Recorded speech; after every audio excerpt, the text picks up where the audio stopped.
Hello everyone. So as you see from the title, today we're going to be doing a Binance review tutorial.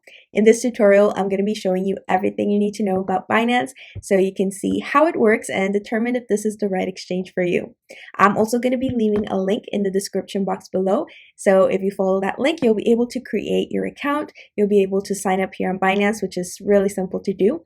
So without further ado, let's begin. First, on the homepage for Binance, you will be able to just really see right away that you can start buying. And if you just want to take a look at the different coins that they offer, you'll be able to do that if you just scroll down. They really have quite a long list of coins offered. You'll press on view more like I did.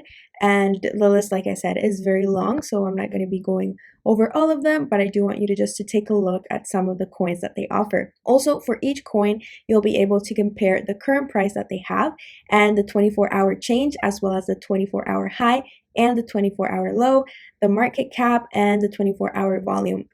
And now if we go here to buy crypto, you'll see that they have different payment options. So you can pay with bank deposit, credit or debit card, P2P trading, cash balance, or even third-party payment. So I think that is a very important thing to look at when you're going for an exchange platform, the payment options that they have. And then if you go into the square symbol here, you'll see some other features that Binance has. For example, for exchange. So seeing just the different blockchain exchanges that they have, the academy, so you can actually get tutorial videos and guidance directly from Binance on how to trade on their platform, broker, charity, cloud, and also trust wallet. So yeah, you can take a look at those from this icon here, the square icon. But the most important thing to focus on is the different payment options that they're going to have to actually buy your cryptocurrency. Then they have markets, trade, they have different forms of trading. So we'll look at those in a moment. And then derivatives, finance. So let's go into trade. So once we open trade, there we can go for convert and just see from one cryptocurrency to another how much the conversion rate is going to be. And then if we also go to the classic trade model, it's going to open up here a graph that we'll see in a moment. And that's going to allow us to see all the different options that we have for trading any coin, any cryptocurrency. So this graph, this is like the classic simple model. They do have a more advanced one that we'll look into as well. But here, this is pretty complete too. So you can see all the different options. And remember, I'm not a financial advisor. So before you follow the steps given on Binance, before you decide to buy, sell any type of exchange, you must do the needed research and decide for yourself. But this is a platform where you can definitely go ahead and exchange your cryptocurrency, buy or sell directly. And we can also go, like I said, to the more advanced model, which is going to have more details and just take that you have a further understanding of how the exchange is going to work. But if you do have that knowledge and you're able to analyze it, this is another great option where you can take a look at the specific rates and just exchanges that you can do. And then they also have, if you want to do a margin trade, we can go take a look into that. But usually classic and advanced are like the two most used ones. But we can definitely see how margin trades would work as well, if that's something that you want to check out in order to make your decisions as far as the exchange of the cryptocurrency. And finally, so there was going to appear a video. Like I said, they do have tutorials and different guides on how to use their platform. So that's pretty cool, because even if you're new to this, you don't have that much experience, they do help you as well. So P2P also trades and stock token.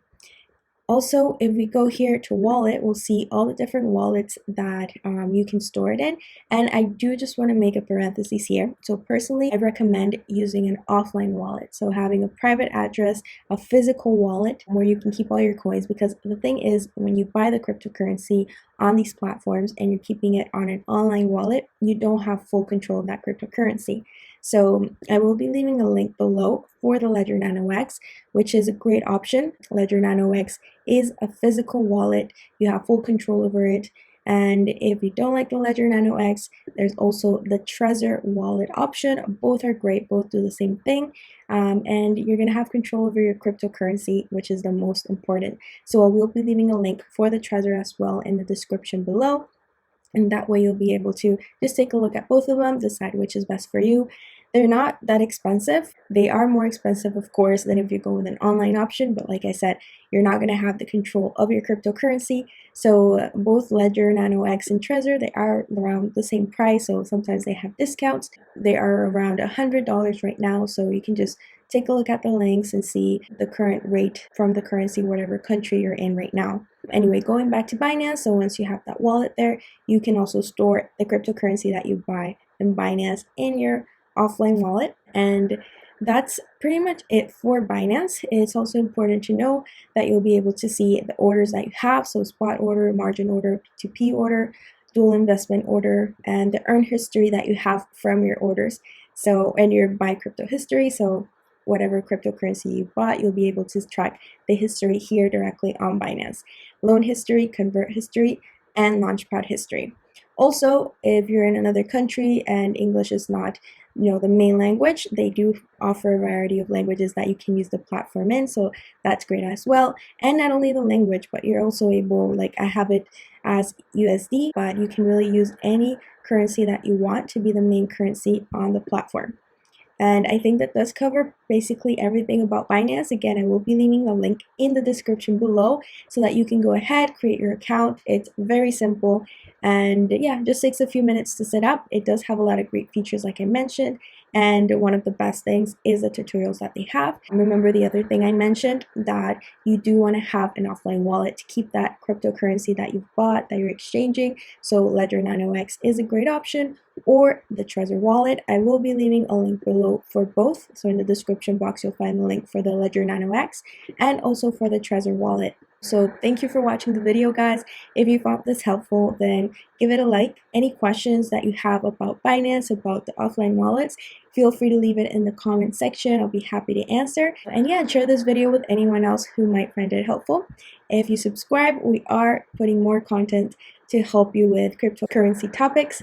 So make sure to subscribe as well, and see you in the next video. Thanks.